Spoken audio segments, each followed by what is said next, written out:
The first page of my diary was almost empty when I stepped out of my apartment with a backpack, a notebook, and no real destination.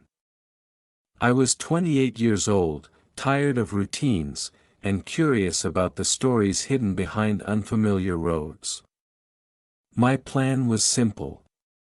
Travel by hitchhiking across the country for a few weeks and write down everything worth remembering. On a bright spring morning, I stood beside a quiet highway outside the city and held up a cardboard sign that simply said "Anywhere." Cars rushed by for nearly half an hour before an old blue pickup truck slowed down and stopped. The driver was a cheerful farmer named Walter. He greeted me with a wide smile and asked where I was headed. When I answered that I honestly did not know, he laughed so hard that tears appeared in his eyes. Instead of finding my answer strange, he seemed delighted by it. During the ride, Walter told me stories about growing tomatoes, waking up before sunrise, and the satisfaction of watching something grow from a tiny seed into something useful. He dropped me off near a small town called Maple Creek and wished me luck. Before leaving, he handed me a fresh tomato from a basket beside his seat. It was the best tomato I had ever tasted. Maple Creek was not marked as a tourist destination on any map, yet it felt welcoming from the moment I arrived. Flower boxes decorated the windows of nearly every building. Children rode bicycles through the streets. People greeted one another by name. I spent the afternoon exploring the town square and eventually found a small cafe. The owner, a woman named Clara, noticed my backpack and notebook. She asked if I was a writer. I told her I was trying to become one. Clara offered me a free slice of apple pie in exchange for hearing one travel story. Unfortunately, my journey had only begun. The only story I could offer was about Walter and his tomato. To my surprise, she listened carefully and declared it a wonderful start. That evening, I sat on a bench overlooking a river that flowed behind the town. The water reflected the colors of the sunset. Orange clouds drifted slowly across the sky. For the first time in months, I felt completely relaxed. There was nowhere I needed to be and nothing demanding my attention. I opened my notebook and wrote the first real entry of the trip. Today I learned that adventures do not begin with dramatic moments. Sometimes they begin with a tomato, a friendly stranger, and a road leading somewhere unexpected. As darkness settled over Maple Creek, I found a small guest house where travelers could stay for a modest price. The owner showed me a cozy room with a wooden desk and a window facing the river. Before going to sleep, I looked at the blank pages waiting ahead in my diary. I had no idea what stories would fill them. That uncertainty felt exciting rather than frightening. Somewhere beyond the horizon were people I had not met, places I had not seen, and memories I had not yet made. With that thought, I closed the notebook, turned off the light, and drifted into sleep, unaware that the next morning would bring the first of many unforgettable encounters. The next morning I woke up earlier than expected because sunlight poured through the window and filled the room with a warm golden glow. I packed my backpack, thanked the guest house owner, and returned to the road with a fresh sense of excitement. Maple Creek was already awake. Shopkeepers opened their doors, cyclists passed by with cheerful greetings, and the smell of fresh bread drifted from a nearby bakery. I bought a loaf for breakfast and continued walking until I reached the edge of town. Once again, I stood beside the highway with my notebook safely tucked into my backpack and my thumb pointed toward the open road. This time I waited only 10 minutes before a small green car stopped beside me. The driver was a university student named Emma who was traveling to a lakeside city called Silver Bay. She welcomed me into the car and turned up the music. The drive felt less like transportation and more like spending time with an old friend. Emma had a remarkable habit of finding something interesting in every subject. She could talk about architecture, astronomy, cooking, photography, and even clouds with equal enthusiasm. During the journey she challenged me to notice 5 beautiful things before reaching Silver Bay. At first I thought the task would be easy. Then I realized how often people travel without truly looking around. As we continued along winding roads, I carefully searched for details I might normally ignore. I noticed a field covered in yellow flowers stretching toward distant hills. I noticed a windmill turning slowly against a bright blue sky.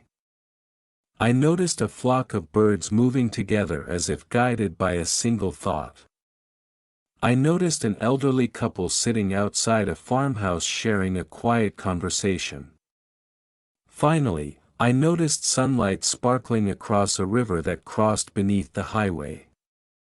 Emma smiled when I completed the challenge and told me that adventures become richer when people pay attention to small moments. By the time we reached Silver Bay, I realized she was right.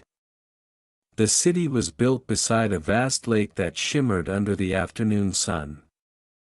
Sailboats drifted across the water while visitors walked along a scenic promenade lined with trees.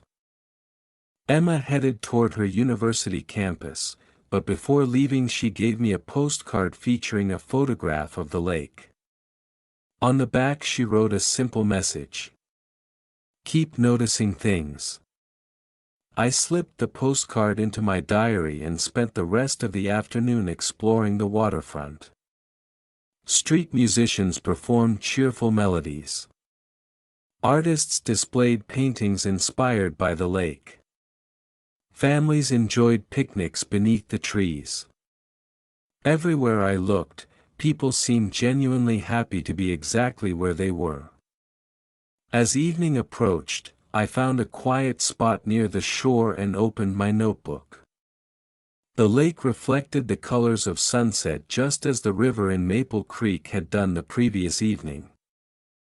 I began writing about Emma and her challenge. While recording the day's events, I realized something important. The purpose of my journey was not simply to travel from one place to another. It was to learn how to see the world more clearly. Every person I met seemed to be teaching me something without even trying. Walter had reminded me to appreciate simple pleasures. Emma had shown me the value of paying attention. As darkness settled over Silver Bay and lights appeared along the waterfront, I closed my notebook with a smile. Only 2 days had passed since leaving home, yet already the world felt larger, brighter, and far more interesting than I had imagined. The following morning I left Silver Bay with the postcard still tucked safely between the pages of my diary. The weather was perfect for traveling. A cool breeze drifted in from the lake and the sky was so clear that distant mountains were visible on the horizon. I spent nearly an hour walking along a country road before finding a suitable place to hitchhike. Several vehicles passed before a white camper van finally slowed to a stop. The driver introduced himself as Daniel, a retired schoolteacher who had spent the last 3 years exploring different towns simply because he enjoyed discovering new places. His van contained shelves filled with books, maps, and small souvenirs collected during his travels. The moment I climbed inside, I felt as though I had entered a moving library. Daniel explained that after teaching history for more than 30 years, he decided to spend his retirement learning directly from the world instead of reading about it. Throughout the drive he shared fascinating stories about forgotten villages, local traditions, and remarkable people he had met along the way. Every story carried the same message. Ordinary people often live extraordinary lives. Around midday we stopped in a small town called Pine Hollow. The town was preparing for its annual summer festival. Colorful banners stretched across the streets. Market stalls were being assembled in the square. Musicians tuned their instruments while volunteers decorated the area with flowers and lanterns. Daniel suggested we stay for a few hours and experience the celebration. I immediately agreed. The atmosphere was impossible to resist. As the festival began, the town transformed into a place filled with laughter, music, and energy. Local artists displayed handmade crafts. Bakers offered samples of cakes and pastries. Children participated in games while performers entertained crowds with songs and stories. I wandered through the festival, taking notes whenever I encountered something memorable. Near one of the stalls, I met a young woman named Sophie who was painting portraits of visitors. She invited me to sit for a sketch. While she worked, we talked about travel, creativity, and the importance of pursuing experiences instead of collecting possessions. Less than 20 minutes later, she handed me the finished portrait. It was simple but surprisingly accurate. I barely recognized myself. Not because the drawing looked different from my appearance, but because it captured a version of me that seemed more relaxed and confident than the person who had left home only days earlier. I thanked Sophie and carefully placed the portrait inside my notebook. As evening approached, the festival concluded with a concert in the town square. People gathered beneath strings of glowing lanterns while musicians performed cheerful folk songs. Strangers danced together. Friends shared food and stories. The entire town felt united by a simple desire to enjoy the moment. Standing among the crowd, I realized that happiness often grows strongest when people share experiences with one another. After the concert ended, Daniel prepared to continue his journey. Before saying goodbye, he gave me a small bookmark decorated with a compass. "For your diary," he said. "Every good story needs a direction, even when the writer does not know where the road leads." I thanked him for the ride and for the advice. Later that night, sitting beneath a sky full of stars outside Pine Hollow, I wrote another entry in my diary. The collection of souvenirs was growing. A postcard from Silver Bay. A portrait from Pine Hollow. A compass bookmark from Daniel. Each item represented a person who had briefly crossed my path and left something valuable behind. As I closed the diary and looked toward the dark horizon, I wondered who I would meet next and what lesson the road would offer tomorrow. The next morning began with the sound of birds singing somewhere beyond the small campsite where I had spent the night. Sunlight filtered through the trees and painted shifting patterns across the grass. After packing my belongings, I reviewed the growing collection inside my diary. Walter's memory of the tomato, Emma's postcard, Sophie's portrait, and Daniel's compass bookmark were becoming chapters of a larger story. I felt grateful for every person I had met so far. The road ahead curved through rolling hills covered with pine forests, and I started walking with no particular destination in mind.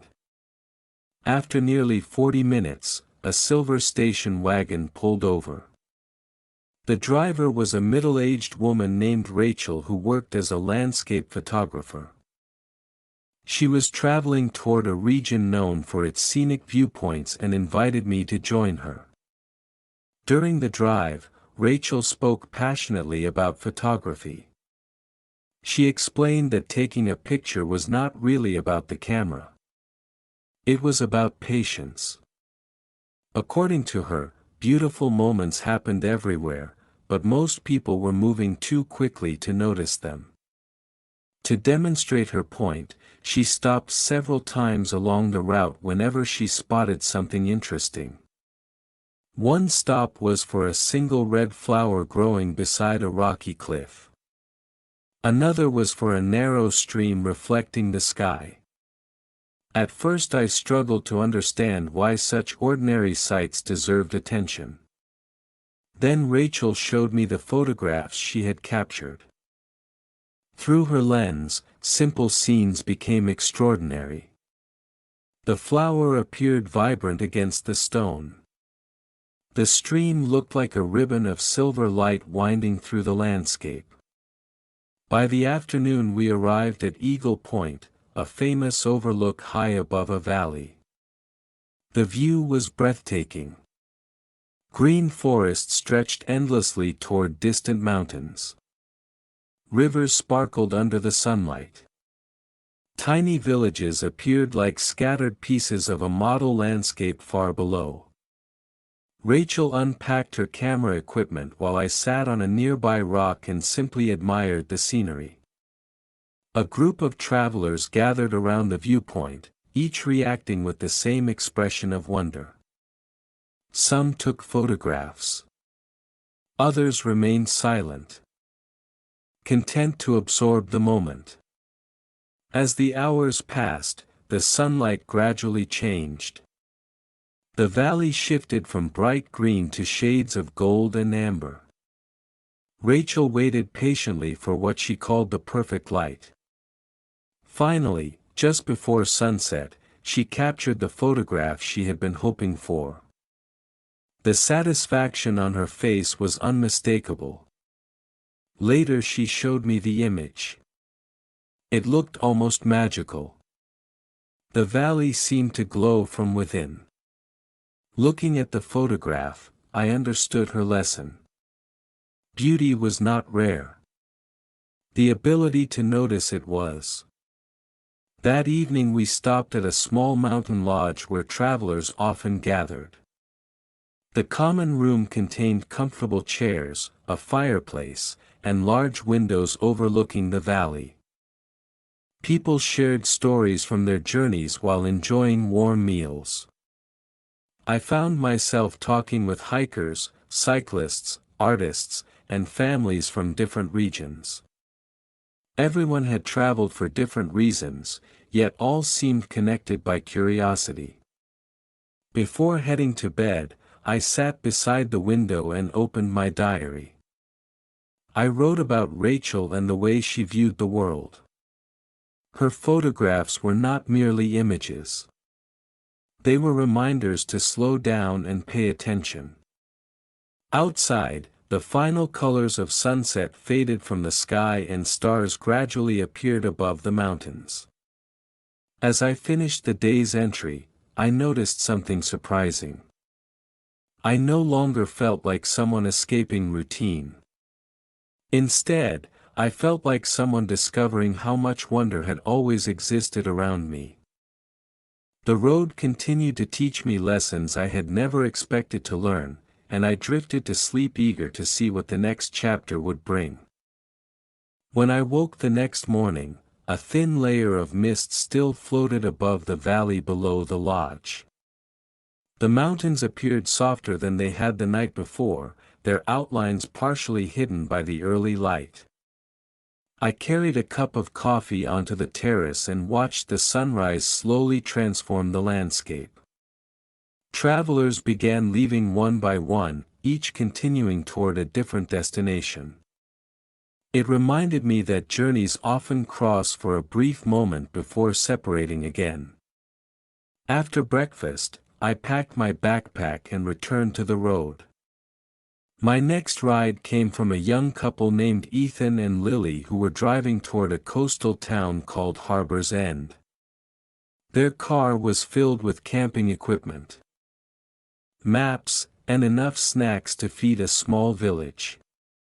They had been traveling together for several months and seemed to genuinely enjoy every minute of it. During the drive, they shared stories about places they had visited, unexpected detours they had taken, and friendships they had formed along the way. What impressed me most was how often their best memories came from plans that had failed. A missed turn had led them to a beautiful waterfall. A cancelled reservation had introduced them to a welcoming family who offered local recommendations. An unexpected rainstorm had resulted in one of their favorite evenings spent telling stories beneath a shelter with complete strangers. Listening to them, I began to see that not every mistake needed to be corrected. Sometimes life offered something better than the original plan. By early afternoon we reached Harbor's End. The town sat beside a wide bay where fishing boats gently rocked in the water. White buildings lined the harbor and narrow streets wound through neighborhoods filled with colorful gardens. The salty scent of the sea drifted through the air. Ethan and Lily planned to camp nearby and invited me to join them for the day. Together we explored the waterfront, watched fishermen unload their catches, and visited a small market where local artists sold handmade crafts. At one stall, an elderly man carved miniature wooden sailboats. Each one was unique. He explained that every boat represented a different journey and no two stories were ever exactly alike. I purchased a small sailboat no larger than my hand and carefully stored it in my backpack. It felt like the perfect souvenir for a hitchhiker. As evening approached, the town gathered along the harbor to watch the sunset. Families sat on benches. Friends shared meals outdoors. Musicians played gentle melodies near the water. The atmosphere was peaceful and welcoming. Ethan suggested we walk to the end of a long wooden pier that extended into the bay. From there, the view was spectacular. The sun slowly descended toward the horizon, turning the sea into a field of liquid gold. For several minutes nobody spoke. There was simply nothing that needed to be said. The beauty of the moment was enough. After darkness settled over Harbor's End, lanterns illuminated the waterfront and reflections danced across the water.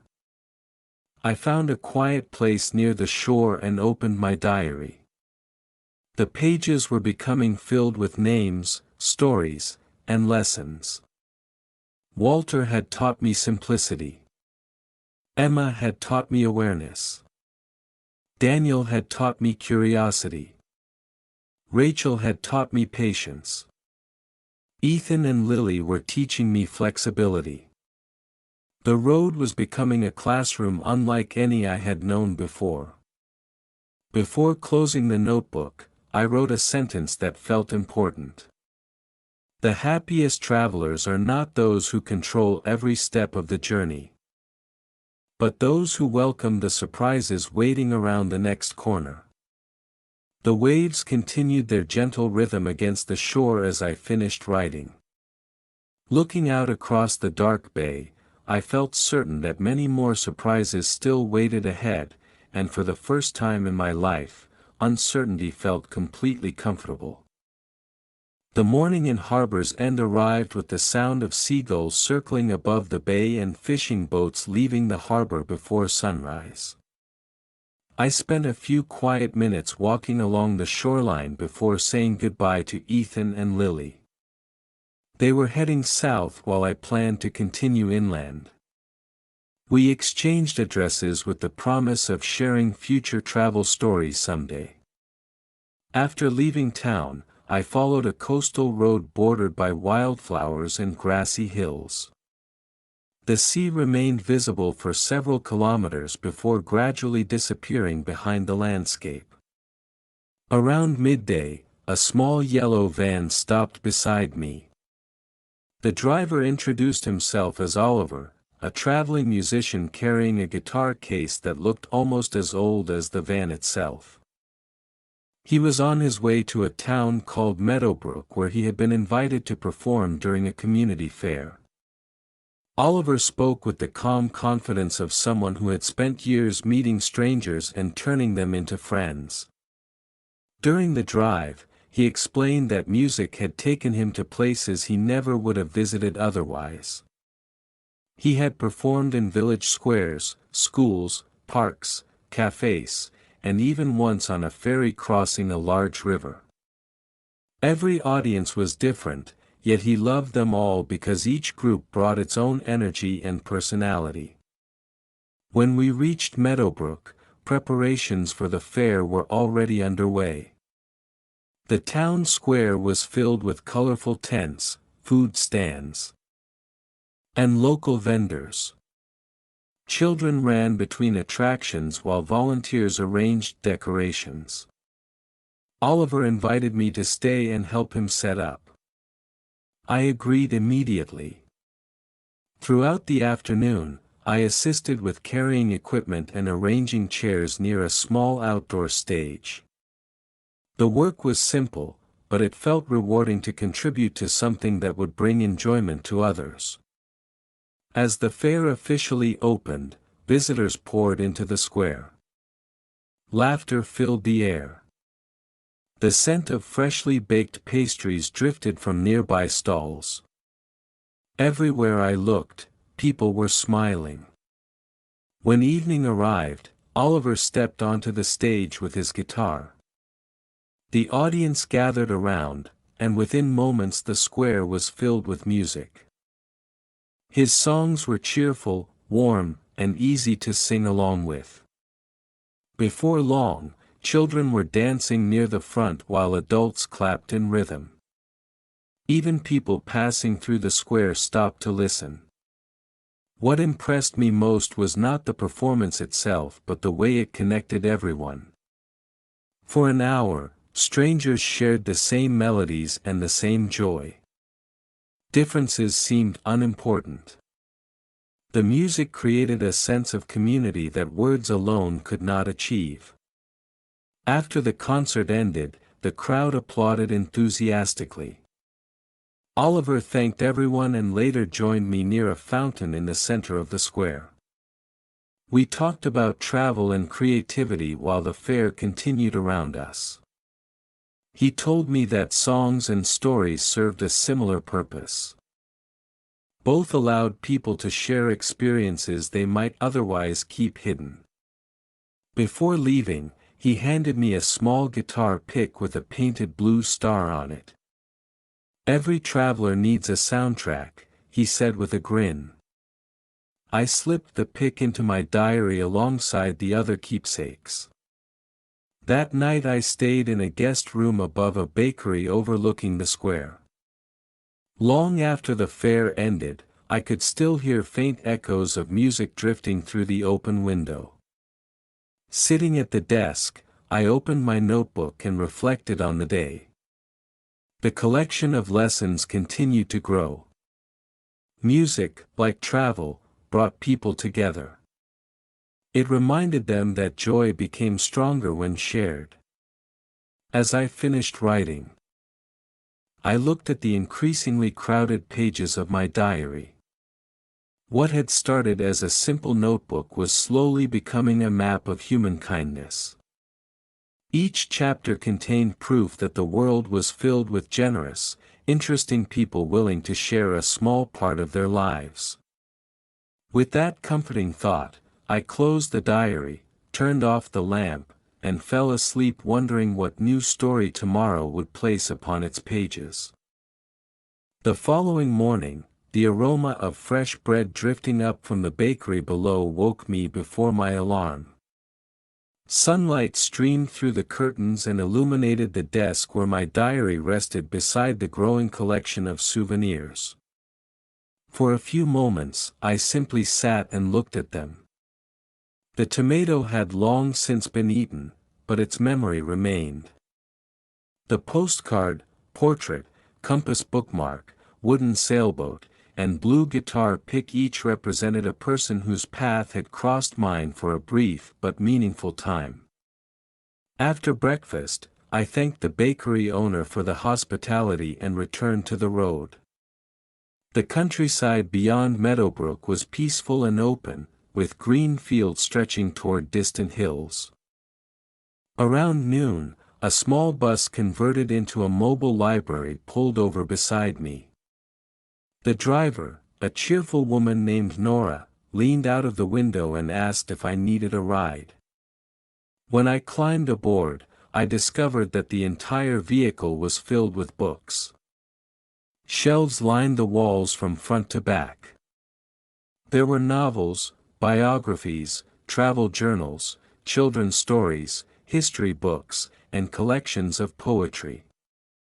It felt like stepping into a dream for anyone who loved reading. Nora explained that she traveled between rural communities, bringing books to places where people had limited access to libraries. Every week she followed a different route, stopping in villages and small towns where residents eagerly awaited her arrival. Throughout the journey she shared stories about readers she had met over the years. Some were children discovering their first favorite book. Others were elderly people who still borrowed novels every month. Listening to her, I was reminded that stories connected people across generations and distances. By late afternoon we arrived in a village called Willow Glen. Word had already spread that the library bus was coming. Families gathered near the village square, and children ran excitedly toward the shelves the moment the doors opened. Nora encouraged me to help organize returned books while visitors selected new ones. I happily agreed. Watching people search for stories was surprisingly enjoyable. Some knew exactly what they wanted. Others wandered through the shelves until something caught their attention. One young boy proudly carried away a book about explorers. A teenage girl selected a collection of poems. An elderly man borrowed a mystery novel and immediately began reading on a nearby bench. The entire scene felt quietly magical. Near sunset, the village organized an outdoor reading event beneath a large oak tree. Residents brought blankets and chairs while volunteers hung lanterns from the branches. As darkness gradually settled over Willow Glen, people took turns reading passages from their favorite books. Some selections were funny. Others were thoughtful or inspiring. Every reading was greeted with warm applause.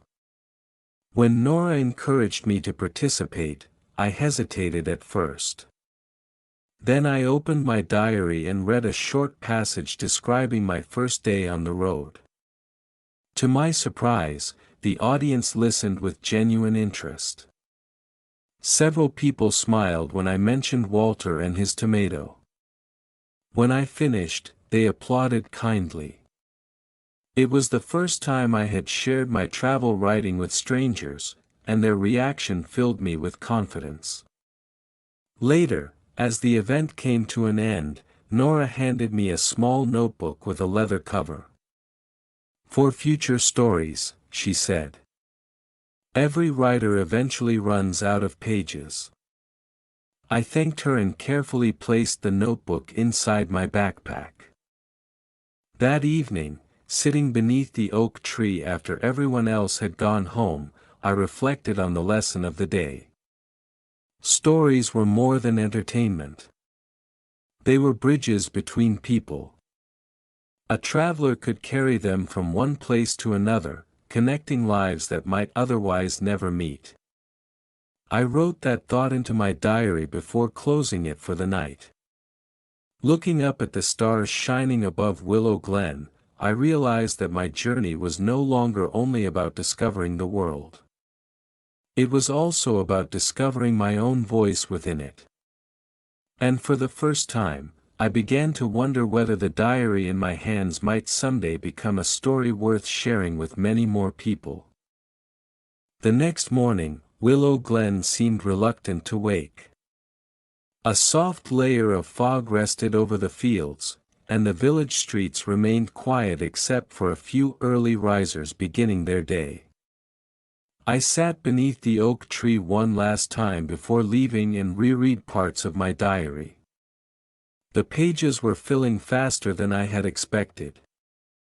What surprised me most was not the number of places I had visited but the number of people who had shaped the journey.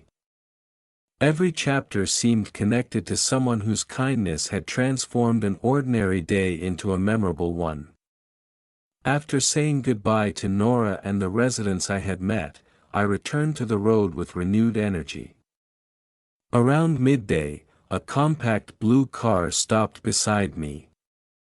The driver was a young architect named Lucas who was traveling to a city called Brightwater. During the drive, he spoke enthusiastically about buildings, public spaces, and the ways cities influenced the lives of the people who lived within them.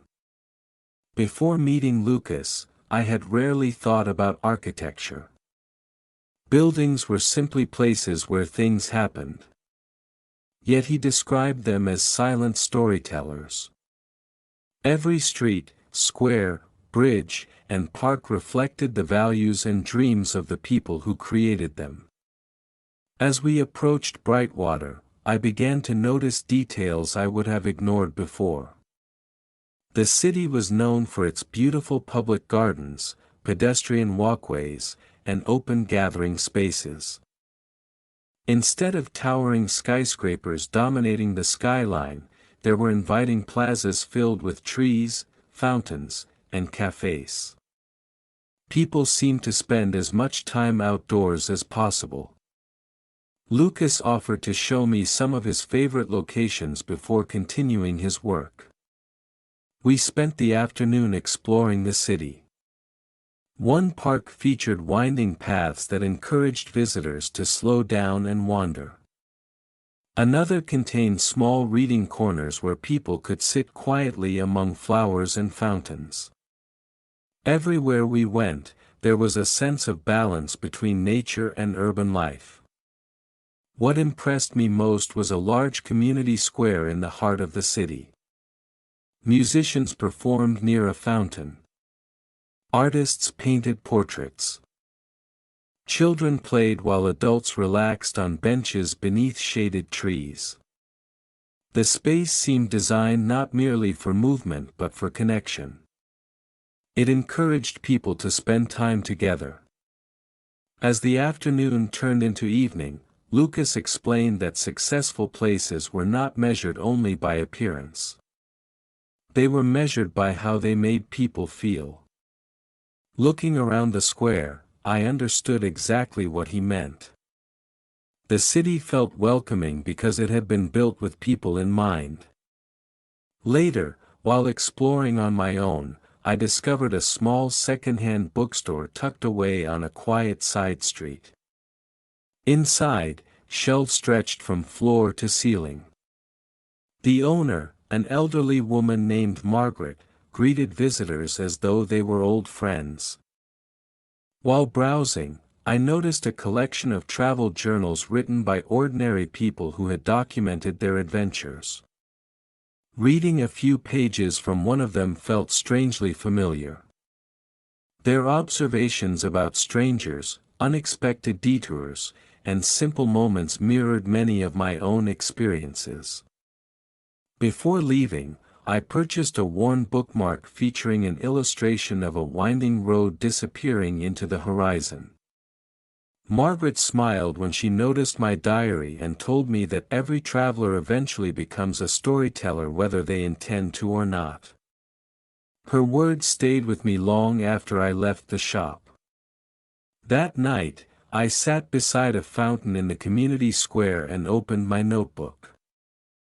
The city lights reflected across the water while conversations and laughter drifted through the evening air.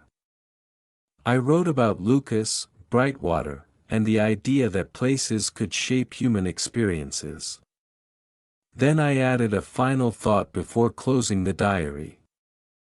A great city is not remembered for its buildings alone. It is remembered for the moments people share within them. As I slipped the diary back into my backpack, I realized my journey was gradually approaching its final chapters. Yet instead of feeling sadness, I felt gratitude. The road had already given me more than I ever expected when I first stood beside that highway holding a cardboard sign that simply said "Anywhere." The morning after arriving in Brightwater felt different from the others. For the first time since beginning my journey, I found myself thinking about home. Not because I wanted the adventure to end, but because I was beginning to understand what the adventure had given me. I spent the early hours walking through the city's parks and plazas, watching people start their day. Office workers stopped for coffee before work. Joggers followed tree-lined paths. Friends greeted one another in the square as though they had all the time in the world. Everything felt calm and purposeful. After leaving the city, I continued north along a scenic highway bordered by fields and rolling hills. The day was warm, and the sky was painted with long streaks of white clouds. Around lunchtime, a small delivery truck pulled over beside me. The driver introduced himself as Henry, a baker transporting supplies to several towns along his route. The cab smelled faintly of cinnamon and fresh bread. Henry was one of those people who could start a conversation with anyone. Within minutes, he was sharing stories about the communities he visited every week. He seemed to know people everywhere. At one stop, a shop owner waved enthusiastically from across the street. At another, a group of children ran outside to greet him. Watching these interactions, I realized how much joy could come from simply being part of a community. During the afternoon, Henry invited me to accompany him to the final destination on his route, a village called Sunrise Hollow. The village was preparing for a weekend gathering that brought together residents from nearby towns. Market stalls were being arranged in the central square. Volunteers decorated buildings with colorful ribbons. Musicians practiced near a gazebo. The atmosphere reminded me of Pine Hollow and its summer festival, yet it also felt like the perfect place for my journey to begin drawing toward a conclusion. Henry introduced me to several residents, and before long I found myself helping with preparations. Tables were moved. Decorations were hung. Lanterns were tested and arranged. The work was simple, but everyone participated with such enthusiasm that it became enjoyable. By evening, the square had been transformed into a lively celebration space. As visitors arrived, music filled the air and laughter echoed through the streets. People danced, shared meals, and exchanged stories beneath strings of glowing lights. While wandering through the gathering, I noticed something remarkable. The lessons I had learned throughout my journey seemed to be present all around me. There was Walter's appreciation for simple pleasures in the food shared among neighbors. There was Emma's awareness in the way people paused to enjoy the evening. There was Daniel's curiosity in conversations between strangers. There was Rachel's patience in those who quietly admired the sunset. There was Ethan and Lily's flexibility whenever plans changed unexpectedly. There was Oliver's gift for bringing people together through music. There was Nora's love of stories in every conversation being shared. And there was Lucas's understanding of community in the design of the square itself. It felt as though every chapter of my journey had somehow led me to this moment. Later that night, after the celebration began to quiet down, I found a bench overlooking a small hill beyond the village. From there I could see lanterns glowing in the distance and hear faint music drifting through the cool evening air. I opened my diary and began writing what felt like one of the most important entries yet. I wrote about gratitude. I wrote about kindness. I wrote about how a journey measured in miles could ultimately become a journey measured in people. When I finished, I looked back through earlier pages and smiled. The person who had left home weeks ago searching for adventure was not the same person writing these words. The road had changed me in gentle ways. It had taught me to pay attention, remain curious, welcome surprises, and value human connection above all else. As the stars appeared overhead and the village lights shimmered below, I closed the diary knowing that only one chapter remained. Whatever happened next, I already knew this journey would stay with me for the rest of my life. The final morning of my journey arrived beneath a sky so clear that it seemed almost unreal. Sunrise Hollow lived up to its name as golden light spilled across the fields and rooftops. The celebrations from the previous evening had ended, but traces of them remained everywhere. Lanterns still hung above the square. A few musicians packed away their instruments. Volunteers exchanged tired but satisfied smiles as they cleaned up after the event. I walked through the quiet streets carrying my backpack and diary, feeling both grateful and reflective. For weeks, I had followed roads without knowing exactly where they would lead. Every day had brought new faces, new places, and unexpected lessons. Now, as the journey approached its conclusion, I realized that I no longer needed to search for a destination. The purpose had never been to arrive somewhere specific. The purpose had been to experience the journey itself. Around midday, I found myself standing beside a familiar highway. It was not the same road where my adventure had begun, but it felt similar enough to bring back memories. I smiled as I remembered the cardboard sign that had simply said anywhere.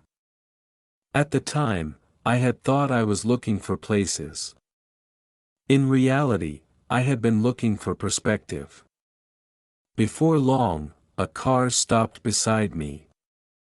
The driver was an elderly man named George who happened to be traveling toward my hometown. It felt like the universe had arranged one final ride. During the drive, George listened patiently while I shared stories from the road. I told him about Walter and the tomato, Emma and the postcard, Daniel and the compass bookmark, Rachel and her photographs, Ethan and Lily's adventures, Oliver's music, Nora's library bus, Lucas's city of connection. George smiled throughout the entire conversation. When I finally finished, he said something I would never forget. The best journeys don't end when you return home. They continue through the way you live afterward. The words stayed with me for the rest of the trip.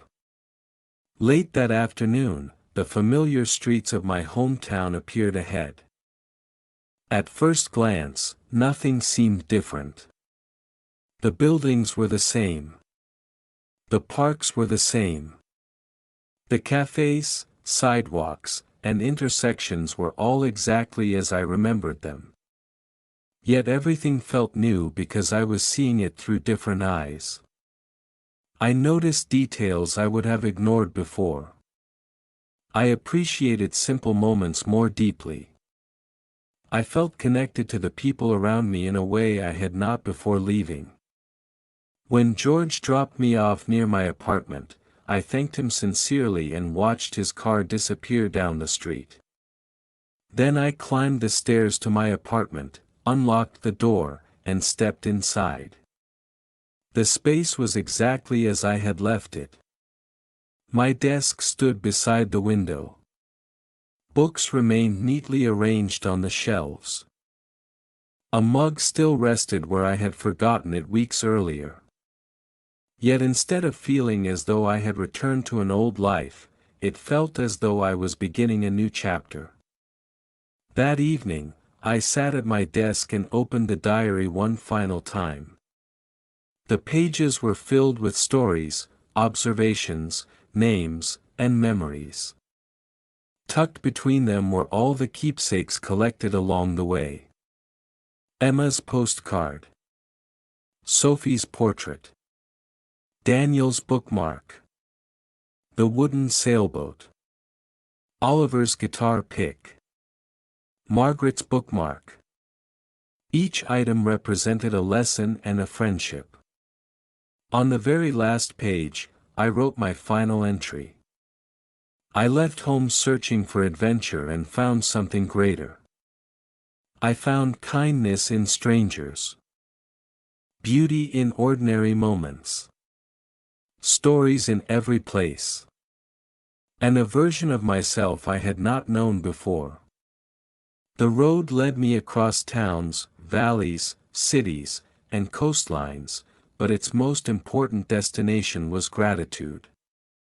If I ever travel again, I will carry these lessons with me. If I stay home, I will carry them too. After writing the final sentence, I closed the diary and placed it carefully on the shelf beside my desk. Outside the window, the evening sun began to set. Its golden light filled the room just as it had filled countless landscapes throughout my journey. I watched it for a while and smiled. The adventure was over. The story was complete. And yet, somehow, it felt as though the best part was only just beginning.